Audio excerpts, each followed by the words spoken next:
Hey everyone, welcome to the Summer Transition Series webinar. This week we're doing peer connections, so I'm joined by some current Duke students.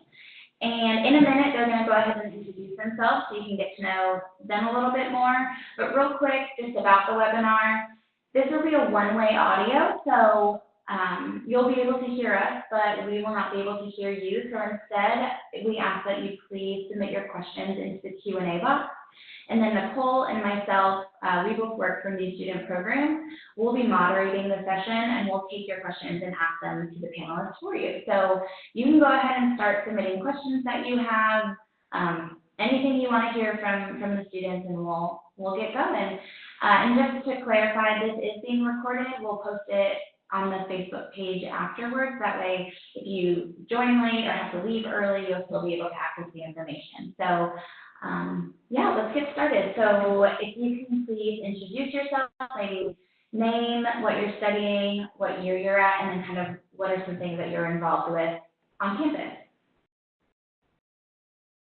Whoever wants to start. My name is Ali Perez. I'm a history major, art history and global health double minor.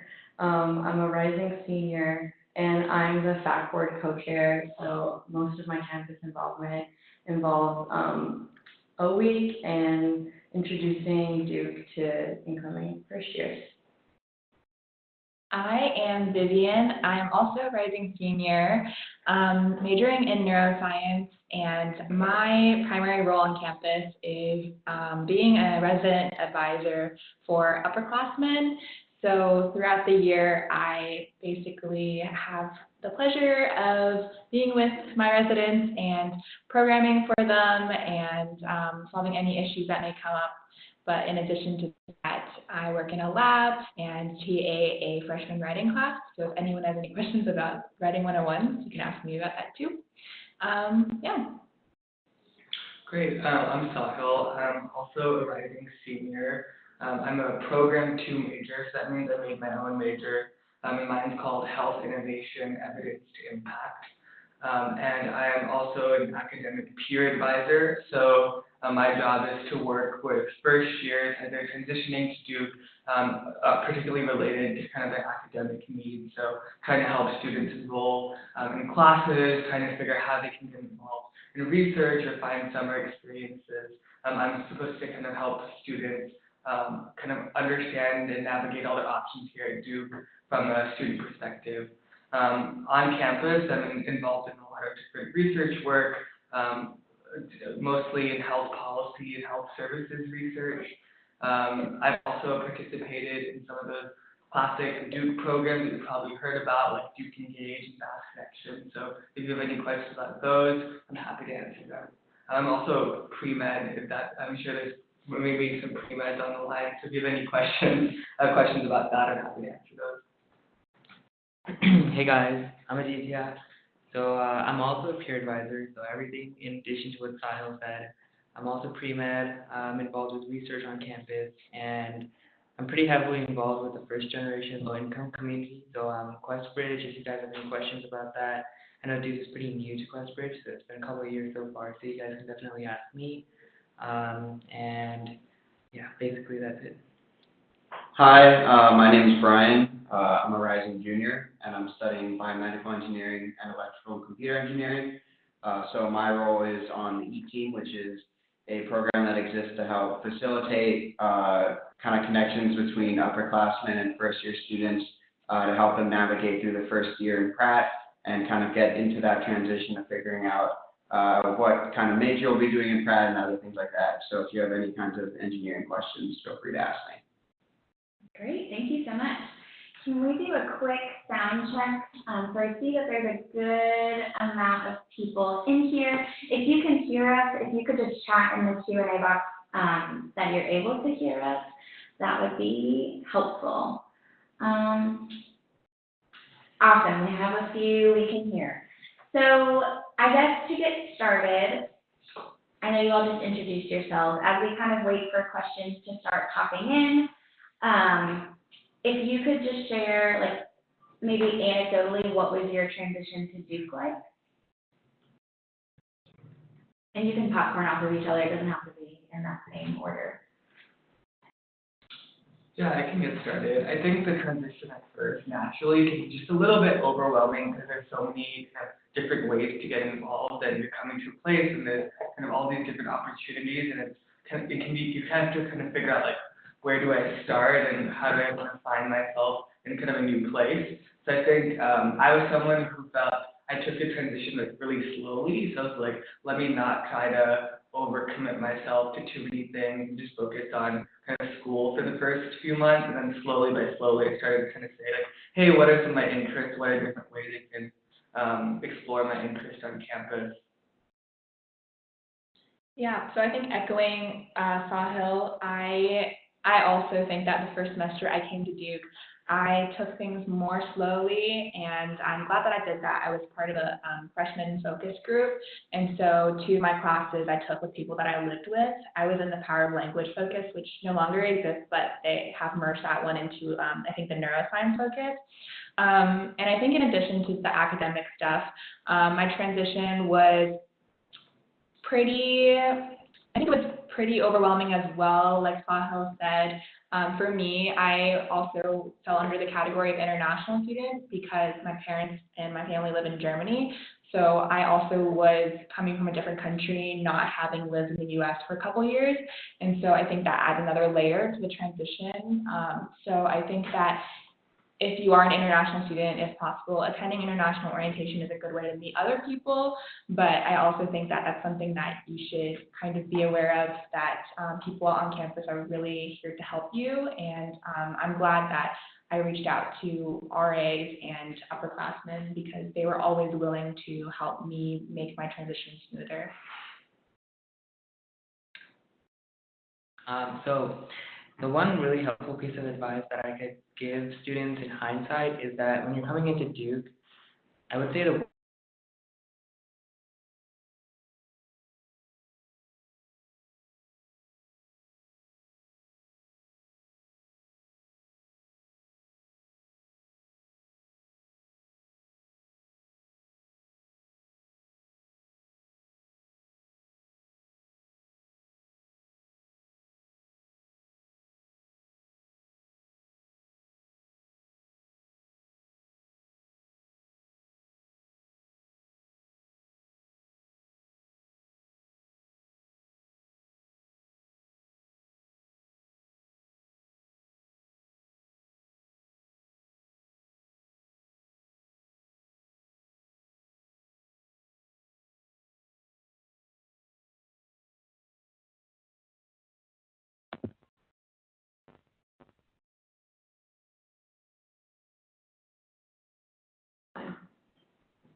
Are we back? Back in action. There will always be technical difficulties. We will try and get back as soon as possible. So maybe just because of technology. I think you might have been cut off the last bit of yours. So if you wanted to kind of. yeah, I can just reiterate. Yeah. Are we back on? We are back on. Okay, perfect. So essentially the best piece of advice we can give you guys is that don't come into Duke thinking that you're going to do one thing exclusively. Think 2 or 3 steps ahead, maybe what kind of major you want, and then as you're going through the process, narrow it down as it goes. So don't think that you have to do something immediately as you come in. We had a question come up, so we'll come back to the two of your transition stories. So on the topic of focus courses, how difficult are focus courses? And I'm wondering how focus impacts your GPA as a pre-med student. Thanks. Sure. So I did the global health focus, and I thought it was a really awesome experience. My class was super relaxed, so it's really cool. Sometimes when you're a first year, some of your classes can be really big. So I remember being in like Camp 101, I had like 200 students, but each one of my focus classes had no more than 18 students. And the topics that we got to explore and focus were just really interesting topics that most kind of first year students don't get to explore. So I took a class on biomedical instrumentation that was taught by a really amazing engineering professor. I took one on the ethics of global health. It was all kind of every week we just sat in a circle and just kind of talked about all their different readings. We got into really cool applied projects, and it never really felt that stressful because really the focus, the main goal of focus is to really just expose you to some of these new fields in an interdisciplinary way, but not kind of stress you out too much.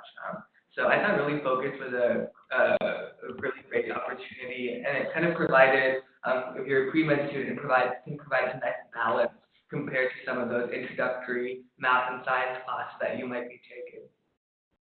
Did anyone else do a focus? I also did the Google Health focus. For me, the best thing that I got long term out of that one was really close relationships with my professors. For this summer, I was working on a vaccine-related project with the Department of Public Health, and so my focus professor really helped me with that experience. So it really carries forward if you get to know your focus professors very well. Totally good. My focus professor, I actually went to Kenya with her the following summer as part of the Duke Engage project. And I attribute that same focus. There's only a handful of students in your classes, and every week you have dinner with all your professors. So it's a really good to get to know them. Yeah, so I'm also pre-med, and I took focus classes that had really nothing to do with health or medicine. And looking back, I'm glad I did that because I wouldn't get the chance to ever do that again later in my college career. And so I would say that, like everyone else was saying, that it was a pretty relaxed environment, and is a really good way to come into Duke in a lower stress environment that kind of emulates a little bit what it's like to be in a smaller classroom environment. And I think that that's a good way to kind of not take things too seriously coming in. I think a lot of people, especially pre-med, come in and just want to get everything done as soon as possible. While that is probably going to save you some time if you're sure about what you want, I think that it also can create a lot of stress. And so I think that just as a general rule of thumb, even if for me, for example, I never even pursued linguistics further, I still got some interesting perspective out of it. And I think that in college, sometimes you should try things you don't see yourself maybe pursuing further. You just want to learn because it's interesting. Yeah, I think that's great advice. Remain curious. Kind of similar, I guess, along the same vein. We have a question about how are the focus courses different from interdisciplinary seminar? So this is asking about the interdisciplinary discussion course, or the IDC. And so this is basically, there's 4 classes in every focus, and each student takes 2 of them. And so the interdisciplinary seminar course, the IDC, is literally, you just go to our freshman dining hall once a week, and you can have dinner with your professors. And in that dinner, these are all the focus students in your cluster. So like, for example, all the global health focus kids will come together, and you'll all have dinner together, and you'll often have guest speakers, you'll have different kind of activities. It's not really much of a course as much as it is just a discussion over dinner. Versus your focus courses are your actual courses that you would take, 2 out of the 4 you would take. Great, thank you. So just a reminder, if you have any questions or if you want advice or just to hear what these students' experiences are like, feel free to drop those in the Q&A and we will ask them for them. But in the meantime, while we're waiting for questions, 2 of you did not get to share and talk about your transition to Duke, so if you could do that. So one thing that I experienced for my transition, and this is more on the academic side of things, is during the first semester, you have a solid amount of time to do some trial and error of how you like to study. So for example, whether you like to study in your room or do work in the library, go to office hours and see if that works for you, or maybe emailing your professor, going off of what the class notes are. So you have a solid amount of time to kind of figure out what way of learning works best for you. And it might not be the same thing that you did in high school. You have a lot less class time here in college, especially during your first year. And you have a lot more time learning independently. So I think it is a transition to figure out what ways you learn best, but you do have that time. And you also have resources available to you. You have advisors to help you out. You have your RAs, upperclassmen to talk to, facts, and a bunch of other resources as well to kind of figure out ways to study and to learn the best that you can. Yeah, so in my transition to Duke, I think the biggest takeaway that I learned from that was kind of the same idea of overcommitting yourself to one particular interest that you have. So I came in pretty sure that I was going to be a chemistry major, I was going to work in a lab, I was going to do research for my whole life. And looking back as a senior, now history major, I got into a lab right when I came onto campus. I joined a club for women in science, and so I think that I was really grateful that my first semester I also took a history class that ended up making me decide that I want to be a history major. So I think it's really important to kind of diversify your schedule and make sure you're taking classes in different areas and following purely interest, I think, for your first semester instead of kind of committing yourself to just like hard science and math classes. Even if you know that that's what you want to do, there's time in your 4 years to complete certain requirements. And as a freshman, it's really your kind of open time to explore before you choose your major. Yeah, thank you. That's great advice. So we have a couple questions that came in. What are the various ways to fulfill the foreign language requirement? So one way I know is that you can start with a 300 level or anything that's above a 200 something, right? It's a 300 and above actually is the one way you can get just one course credit and fulfill foreign language. That's what I did. I will direct to the academic advisors for. So doing that, there's a lot of debate about doing that. You really have to assess how well your foreign language abilities are if you are willing to do that. Also, I've heard that there's quite a lot of variance in terms of difficulty or level of expertise required for like all the 300 level classes. So it depends on what you're comfortable with if that's your plan. Yeah, so to clarify how it works, is if you're in Trinity, you have a foreign language requirement. If you're in Pratt, you don't. For people who maybe never had experience with the language, you have to take 3 semesters of that language.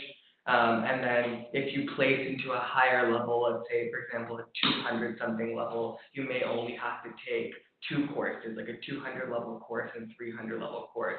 But let's say maybe you had a 5 on your AP Spanish exam, you might start directly at a 300 level in a 300 level Spanish. Each kind of the course numbering, the labels are a little bit different by the foreign language department. But if you go to every single language website, for example, like Spanish at Duke, whatever, they have a website, they actually will tell you what all the pathways are and what the recommendations are, either based on your AP score, the number of years speaking the language, or your SAT 2 score. Great. We have a question. My tour guide at Blue Devil Days said that Econ 101 is notoriously difficult. I want to take this course first semester, so I know if I want to pursue an econ major. From your experience, do you think this is a good idea? And for some context, I've never taken an econ course in high school. And obviously this will vary person to person, so there is no right or wrong answer. You can't necessarily do this wrong, but from your experience, what is that like? So I don't know if any one of us has taken Econ 101, but there was a big news article in our school newspaper that said that Econ 101 for fall is going to be pass-fail for all students, and that's my understanding. So I would corroborate that maybe on the Econ website.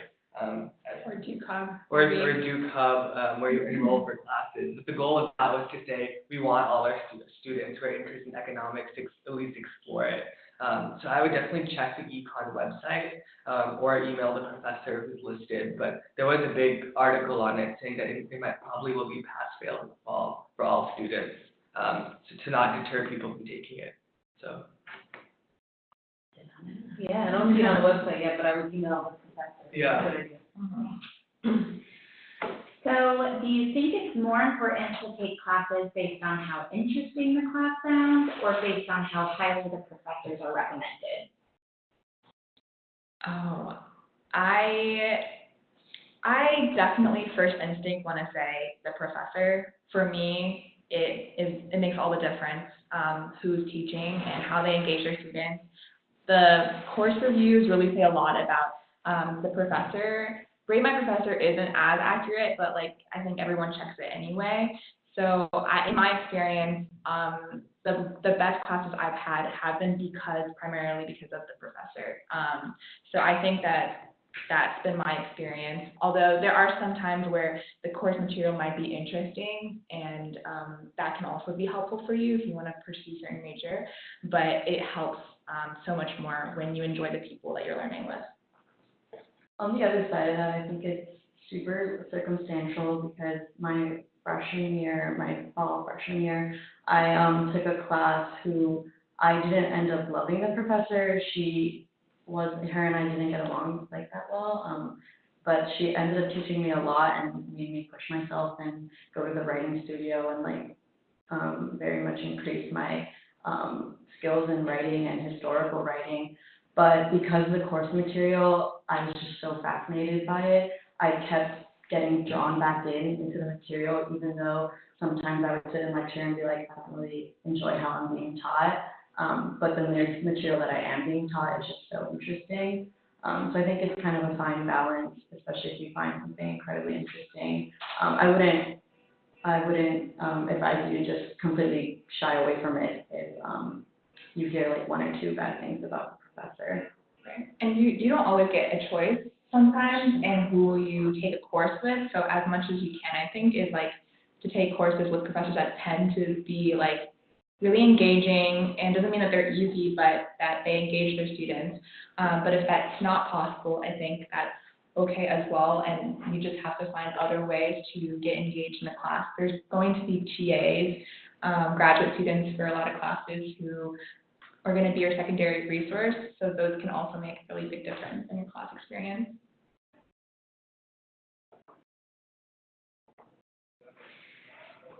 Great. Similar to kind of the economic thing I focused on, this one is focused on mathematics at Duke. So again, sharing that mathematics at Duke is difficult. Do you have any experience otherwise, or any math course recommendations for the fall semester? And for context, this person is interested in economics and poli-sci. So this would be someone I might hold off on math for the fall semester, actually. I mean, the main reason I say that is because the requirements for economics is very different from the requirements for political science. So my understanding is political science, from a math perspective, only requires statistics 101, versus economics requires a pretty difficult multivariable calculus course. And so if you're not maybe super sure yet whether econ is something that you're really interested in, then it might be something that could be helpful to wait to take a math, depending on what type of major you kind of see yourself doing after taking a few of the introductory courses in this department. I don't know if anyone else has any other recommendations on math.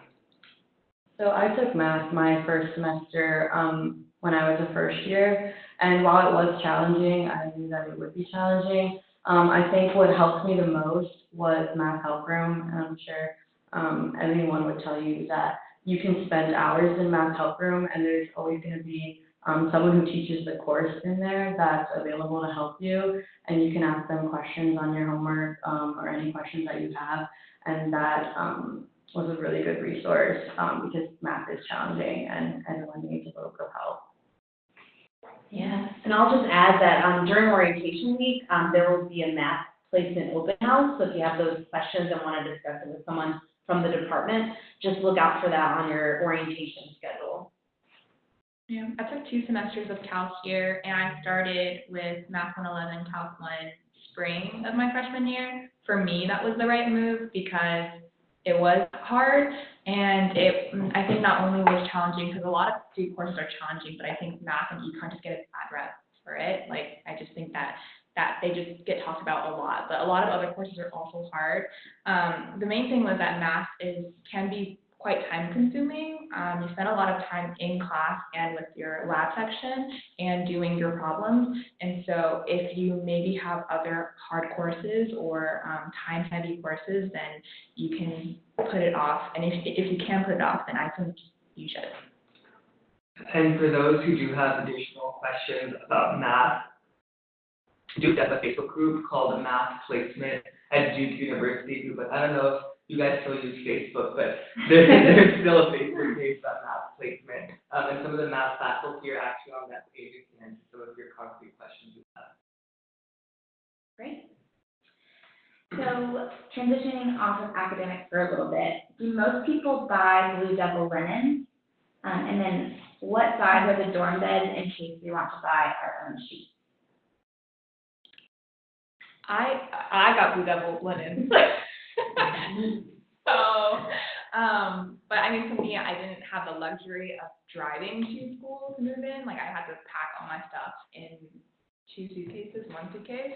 So that's why I bought my linens. But if, from them, which was good, they give you a bunch of stuff that you don't really necessarily need if you are going to bring, like, they give you, like, laundry hamper and, like, different things beyond the linens. And so just maybe just look at the package you're buying to see if you actually need all those things. Otherwise, you could just get, like, something cheaper from a different website or different store. Otherwise, the dorm beds are all twin size. Twin extra large. Yeah. Right? Twin, Actually, not all of those, sorry. Yeah. There are a couple that, Trinity and Southgate, are actually gonna be full-size beds this year. And I'm pulling up, it's all on the website. So once you know your dorm assignment later in the summer, then you'll know, yeah, Southgate was renovated, so most of y'all probably don't know that was changed. But yeah, other than those two, Trinity and Southgate, the others are twin extra long. Yeah, twin extra long. And so I didn't use the Blue Devil linen. Yeah. But yeah, I think what I did though is that if you guys have a Bed Bath and Beyond close to you, they have this cool program where they basically give you like this scanning gun thing that you, let's say I'm from California, so I went to my Bed Bath and Beyond and I just scanned using their little scanner, whatever I wanted, and I could just pick it up at the Durham location. It's all ready for me to go. So I thought that was actually pretty convenient. Yeah. And going off of that, if you decide, I mean, obviously it depends on what your situation is and what is going to be right for you. But if you decide that you don't want to go with Blue Devil linens, there's a Bed Bath & Beyond that's nearby, there's a Target, a Sam's Club, so there's tons of other, a Walmart, I believe. So there are multiple options that are close to campus if you wanted to do something like having it for pickup at the Durham location. That way, if you're traveling from far, you don't have to, Bring it with you. yeah, you don't have to bring it with you or worry about all of that added stuff. Yeah.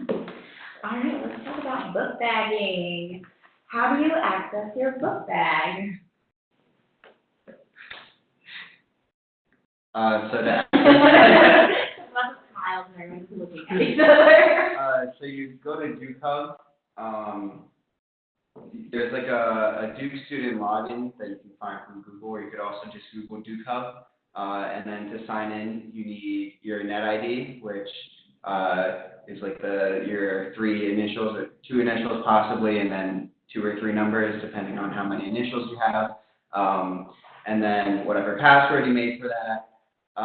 For us, we have to use multi-factor authentication.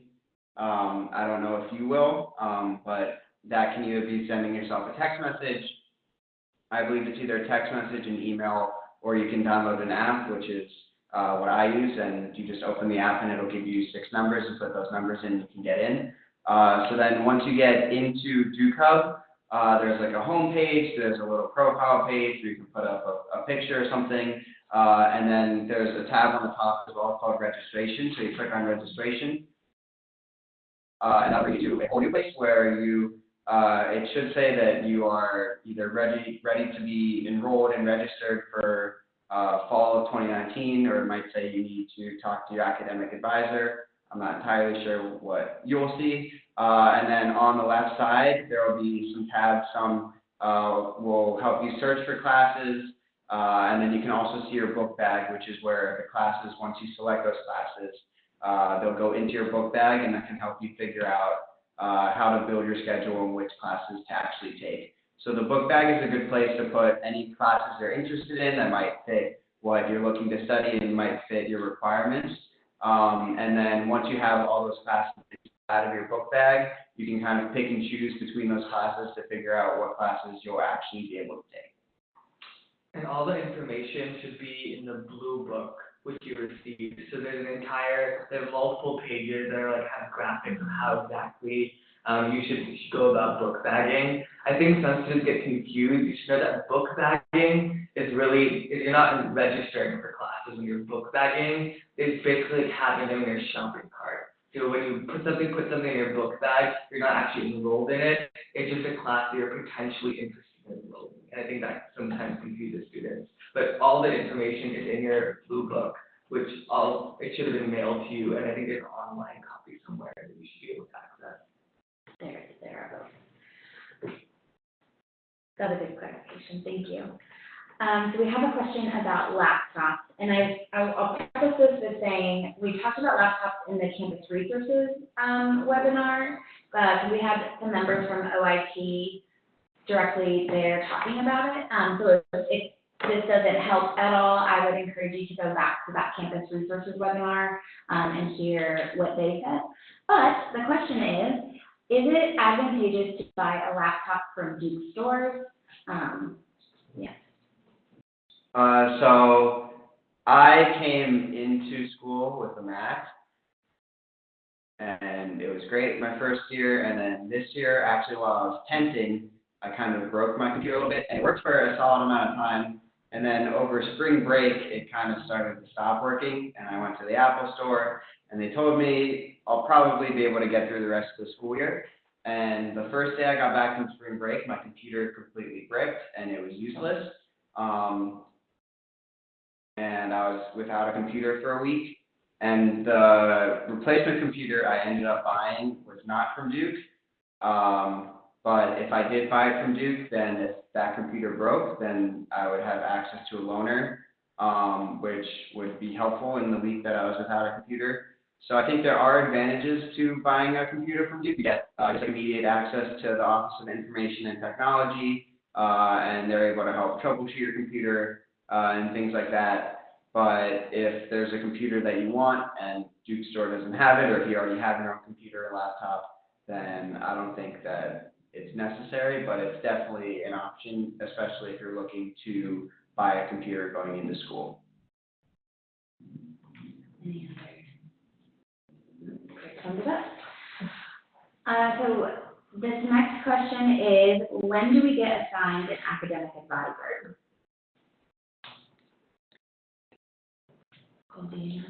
Yeah, if no one else can. Yeah, that generally happens a little bit later this summer, and then you'll receive actually an email with that person's name much later in the summer, closer to orientation week. And it'll also have the location, and this is for Trinity students specifically, the location for your group advising meeting during orientation week. So that'll all be emailed to you from the advising center, the academic advising center. I'm not sure for Pratt, do you know? From my experience, I think I just found, I know it's on Duke Hub, so when it came time for me to have a meeting with my academic advisor, I went on Duke Hub and found their name and email, and I sent them an email, and that was pretty much it. Yeah, and that's a good point, because Duke Hub also lists a lot of important people in your advising network, so like your academic dean, as well as your advisor, your college advisor, or your faculty advisor for Pratt, as well as your financial aid advisor too, if that applies. So all those people are listed probably in the academics tab, but definitely in your Duke Hub account. All of those people's names should actually show up on the homepage, right under the main calendar that shows your classes that you registered for. They're kind of right under that in the bottom right-hand corner. And all of the names are links, and if you click them, it'll link you to their email. Sweet. Nicole, could you, or anyone, for those that don't know about the transition of advisors, can you kind of talk about that a little bit? About like before they declare? Oh, yeah, sure.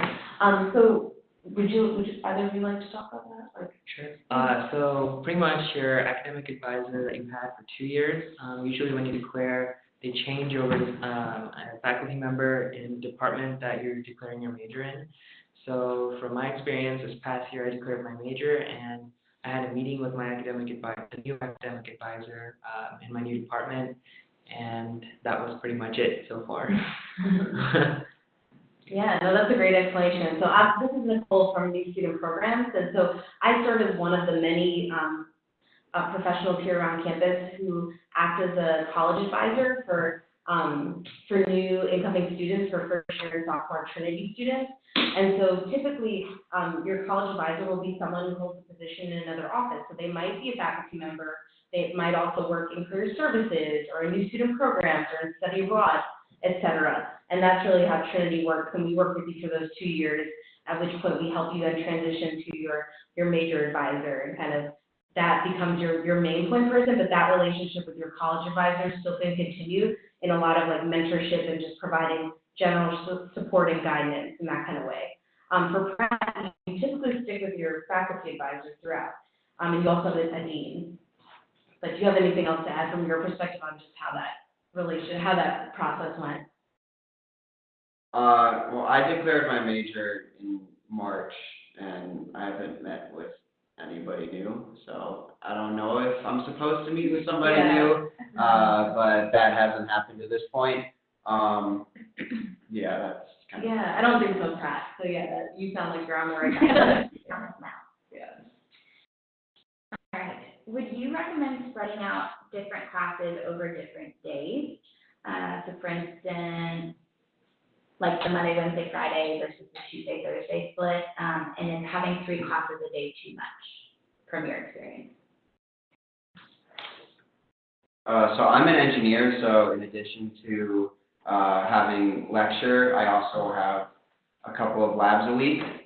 So I find it easier if I have that kind of spread out throughout the week. So instead of having maybe 8-hour days, I have like 3 or 4 hour days, maybe one day is a little longer, one day is a little shorter.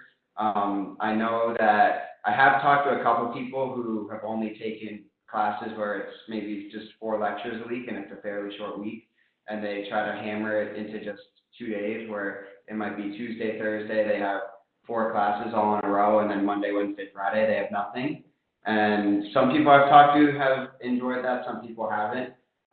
So it really kind of just depends on how you'll allocate your time as a student, whether you think if you don't have class one day that you'll actually be productive instead of sleeping all day, and if you have class for pretty much the whole day, if you think you'll be able to be productive after that and be able to get work done, or if you won't be able to.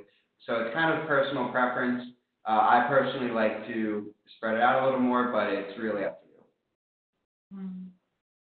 To echo that, I have had days where I've had 3. I've even had days where I've had 3 classes and then a lab. And so I would not recommend, if you can avoid it, doing 3 in a lab. That's a really, really long day. But sometimes you have limitations on which classes are offered at what times.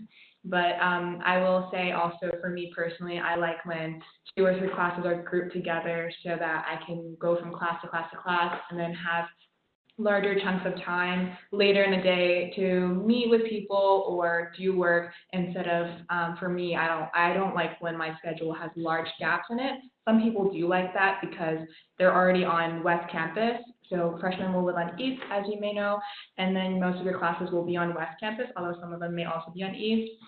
So some people like having some spaces between their classes so that they can go to the library in between and just start working. So it depends on your work style and your preference. Yeah. And similar, is a 10 a.m. class really that bad? No. I think 10 a.m. is the standard start time everyone tries to go for. I feel like 8:30 start time is a bit early, especially if you're on East and your 8:30 is on West. That can be challenging, especially if you don't like to wake up early. But I lived in Randolph, and I had all 8:30s in what's now the classrooms building, and so that was really great because I just walked to class in 5 minutes, woke up and went to class. But I think 10 a.m. is the perfect start time, in my opinion. Yeah, 10 a.m. is great. And for me, sometimes it's actually just nice to get your classes done in the morning, and then you have your whole afternoon to have to get your work done or whatever else you need to do. But yeah, most students for sure prefer to start at 10:05 rather than 8:30. All right, if you have any questions, please drop them into the Q&A. We currently don't have any, so we're gonna do some more filler, because that's what we do. Can you share, I guess, what's been your favorite Duke moment? I feel like this is a cliche question I get asked a lot, but I'm always curious.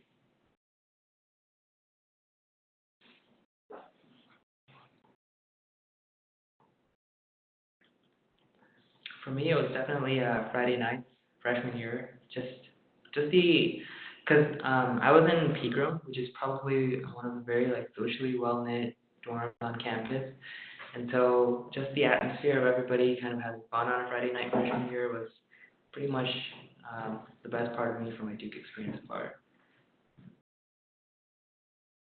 Thank you. For me, it was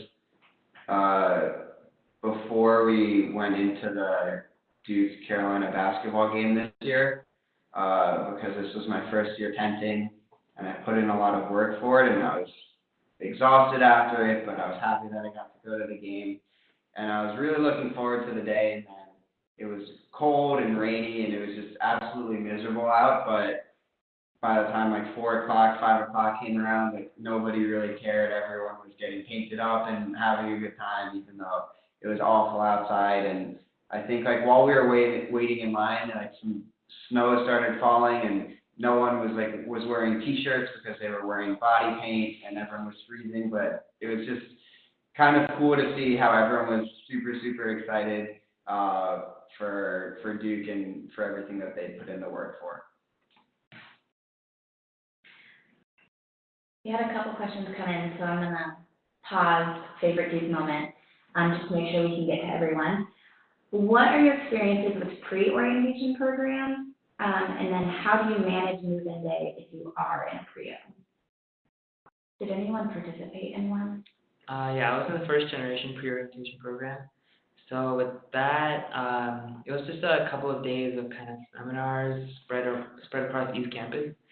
So I mean, they kind of guide you through that process pretty well. You're really with a group of friends, and then just orientation week starts, and then usually that group of friends you develop during your pre-O program kind of dissolves, and everybody goes their own way. But the pre-O programs are, they're pretty nice because they really ease you into the process of Duke, and you won't ever feel like you're alone with one of these pre-O programs.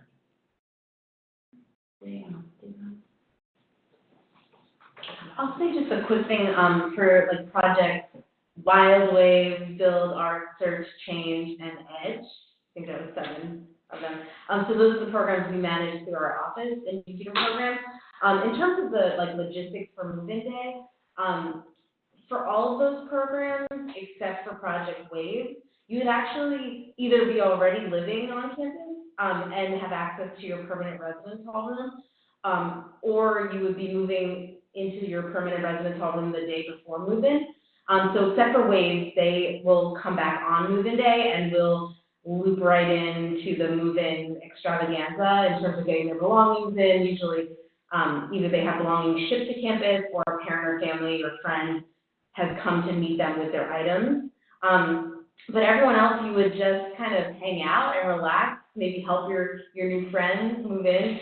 You pick up some items at the marketplace on campus like everyone else, like your schedule, and maybe take care of a few things like meeting with some different resources on campus during that day. But yeah, that's the general logistics. And if you have more questions about like the experience of being in one of those career orientation programs, each of them has 1 or 2 program directors who are students who are leading the program, planning it, and have done usually the program themselves. And they all have emails that are listed on our website. If you just Google Duke pre-orientation programs, each of the programs have a page. And we're happy also to help connect you with those students because they could give you like that insight into what it's really like a day in the life of project fill in the blank. Great, thank you. From your experience, is it advisable to use high school credit to get out of introductory courses at Duke, or will not having taken the intro classes make the advanced levels difficult? So do you use high school credit to opt out of intros, or do you advise retaking intros So at Duke?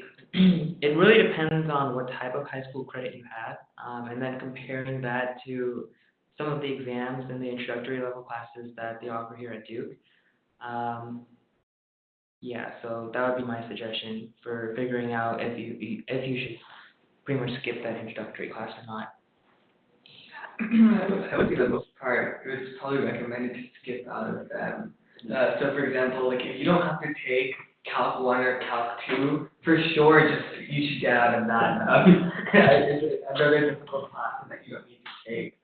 Similarly, if for example you got a 5 on the AP Chem exam, maybe even skipping out on 101 into higher level actually kind of save you time in the longer run, or if you can place into a higher level foreign language, I would definitely recommend that. The only thing I'd be careful about are for students who are pre-health. So for example, let's say you have AP physics credit for physics C. Most medical schools will still want you to take at least one physics class here at Duke. So if you are pre-health and you want to use your AP credit for certain courses, I would definitely double check on the pre-health website, and they have a pretty detailed guide on when to use AP credit and when you might need to still take a class. Yeah, that's great. And we'll actually have, so June 18th, 19th, and 20th, we'll be having another one of these webinars, but specifically with Trinity, Pratt, and pre-health advisors. And so if you kind of have an idea of what you're coming in with and what it would be exempt for, if you want to ask them directly, there will be a space for you to do that. So I definitely encourage you to check back in June 18th, 19th, and 20th, so you can ask them as well. I have a question. There's one more question about the focus program. I'm gonna read it verbatim because I'm gonna read it. So it says there are 36 students and 4 possible classes in each cluster. Do 18 of the students attend 2 of the classes and the other 18 attend the other 2? Or will the 36 students be split between 2 of the classes and no one will attend the remaining 2? Does that make sense? Yeah, so if your focus has 4 classes, and there's 36 students, sometimes there's less, but there'll be usually equal split among those 4 classes, and students will take 2 out of those 4 classes in focus. But not everyone is always divided like equally among those 2 and 2. So for example, my focus had like a biology class, an engineering class, a global health class, and an ethics class. And so some people had the combination of taking ethics and biology, but some people took ethics and global health. Some took like the engineering class, ethics, some took, so you can mix and match in different ways, and each student will have like a different 2 classes they're taking pretty much. It's not like an even split, like we're sending half of them to these two courses, and these half to the other 2. So if your focus has 4 classes, the students will be split equally among them, and not all students will be taking the same 2 exact classes. That explains it. Yeah, thank you. All right, we have about 10 minutes left, so if you have any last minute burning questions, drop them in the Q&A, we'll get them answered. But while we wait, we will continue our favorite Duke moment. From this half of the room. My favorite Duke moment, like a string of moments, would be I really enjoyed being an RA, and it's given me not only really great friends through my residence, but I've also gotten really close to my RA team. And so I would say I think social scene is probably something we haven't really talked about in today's chat. So I think that something that was so great for me was realizing that you don't have to make your friends in any particular place. And for me, I have my friends in the clubs that I was in and in my RA team and people I met in my classes. And so I think that for people who, I think it's a little bit early to be thinking about that, but there's a lot of anxiety coming to college about making friends and falling into your social circle. but it can happen late or early, and I think you just have to be patient. And so for me, for example, that happened like my sophomore year, finding a lot of my close friends through something that we did together. So I think that when it comes to finding your people, don't feel too much pressure to find your friends immediately freshman year. You may find some really great friends, and I do still have some great freshman friends, but you will meet lots of different people throughout your Duke experience. So yeah, give yourself time. Great, thank you. Okay. I think my favorite Duke memory was move-in day this past year, which is kind of strange saying my favorite Duke memory is move-in day as a junior. But actually, being a part of the FAC program and FAC board has allowed me to be a part of move-in day every year I've been on campus. And I really love move-in day. The energy is unparalleled except for the Duke Carolina game. But everyone loves Duke on moving day, and it really reinvigorates, I think, the atmosphere on campus, and it's so welcoming and so kind and generous. And I think it's really a great opportunity to speak to anyone that you can. I will be running around this moving day, and it'll probably become my next favorite Duke memory. So if you see anyone with a Duke blue polo, stop them because we love to chat to everybody. But yeah, I just think moving day can be so nerve-wracking, but if you really take the time to stop and look around and just kind of feel the atmosphere, it's really kind of just electrifying, and that's what I love about moving day and Duke and kind of the community on campus. Thank you. So I think one of my favorite memories was kind of my first year experience in my dorm.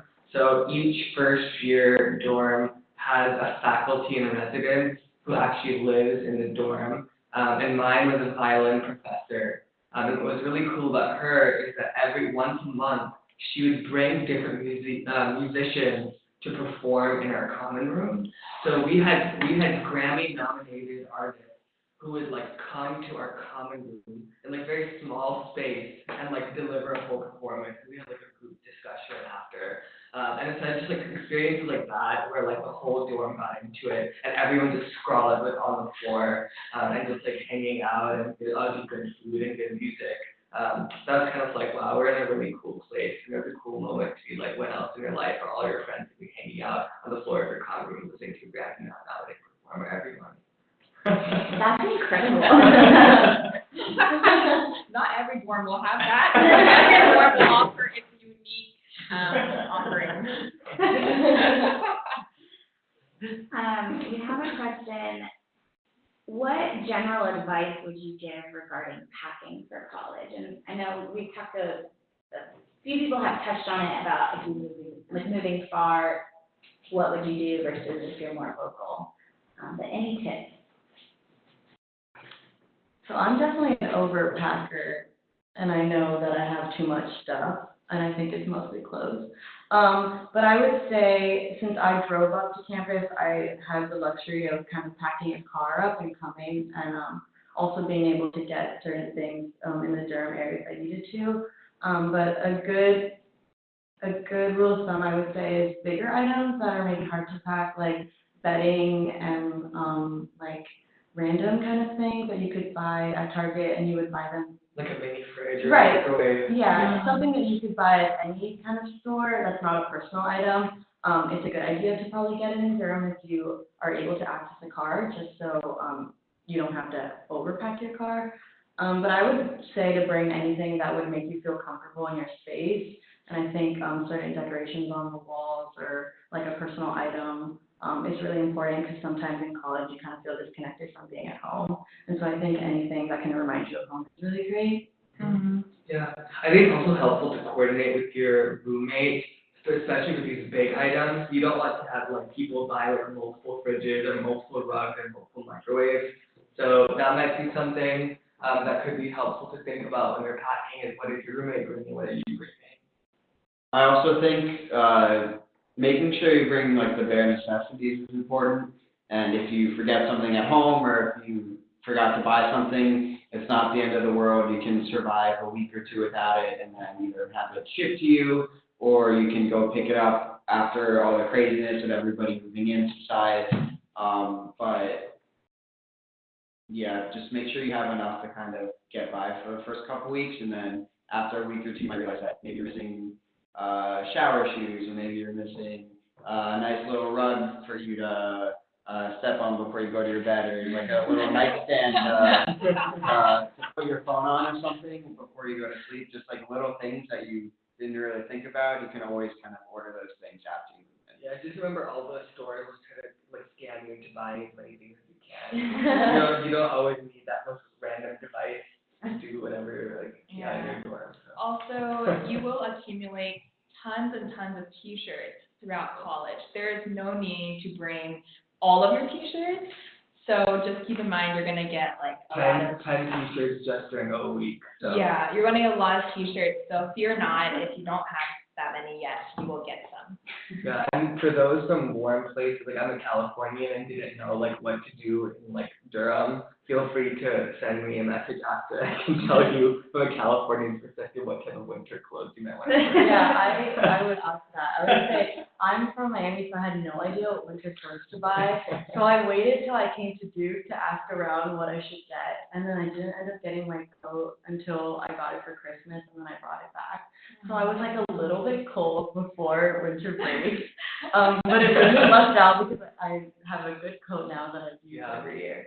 Durham gets a lot of varied weather, so if possible, try to bring something for rain, something for very warm weather, that being shorts and T-shirts and sandals, and then something for colder weather being like definitely like long pants and like covered toe shoes and a thicker jacket and sweaters. Okay. All right, we have, I know we're nearing time, so we have 2 last questions and then I think 1 announcement. So what's the alumni send-off like? Just 1 question. Send-off party? Yeah. I think the send-off party is really great. I went with a friend of mine who actually I went to high school with, and we both went to, we ended up coming to Duke. And it's a really good opportunity to meet other people from the area, especially if you're going to Duke and you may not know anyone else in your area that's going. And I actually ended up meeting someone who lived on my freshman year hall, so she became a really good friend of mine throughout freshman year. So it's a good way to build connections, and you guys have something in common to talk about once you're at Duke because you're both from the same place. There was no send-off where I live, so I never went to one before freshman year, but last summer I was in Maryland working, and so I went to a send-off party there, and I will say it's really fun. They usually provide, like the people who host them, the alums don't host unless they really, really love Duke, and so they usually do a great job, good food, and you get a wide variety of people who come of all walks of life who have something to do with Duke, and so you can probably meet actually a few incoming freshmen there, so. It's a good chance to practice meeting new people. Yeah. So you'll do a lot of once you move to Duke. Great. And then our last question of the day, how do you figure out which course you should start with? For example, computer science or physics, and that's with no AP or IB or curriculum. So for physics, I'll just say that there's different starting series depending on what type of degree you're interested in. So if you're pre-health or interested in life sciences, you'll usually start off with 141, which is like an intro to mechanics course. But then if you're an engineer, there's another track, that's the 151 course. And if you're interested in being a physics major, there's another track called 161. And then if you don't want to just take like a basic class, you kind of just want to maybe take an elective course. But in computer science, most students start off with computer science 101. And you'll have an academic advisor that's assigned to you, so if you have any of those types of questions, that's someone that you can talk through with them. Nicole, you have that? Yeah, no, so thank you, everyone. A quick announcement about book bagging.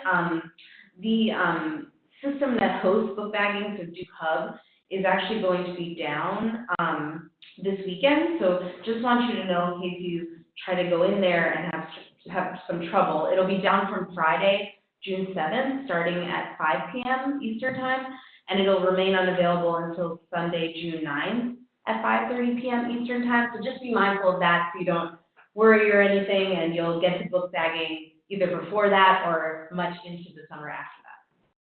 Great. Well, I think that wraps it up. So thank you for asking all of these great questions. Thank you to the panelists for sharing their experiences and giving advice. I think on behalf of everyone in this room, I can say that we are very excited that you are choosing to come to Duke. We're really excited to meet you. And if you have any other lingering questions, please do not hesitate to reach out. There are tons of folks here who are eager to help and eager to answer questions. So please don't leave with any questions unanswered. But that wraps it up for today. We have our next series coming up is with Trinity, Pratt, and Pre-Health. Those are 3 separate webinars. So be sure to check the Facebook page for more info on that.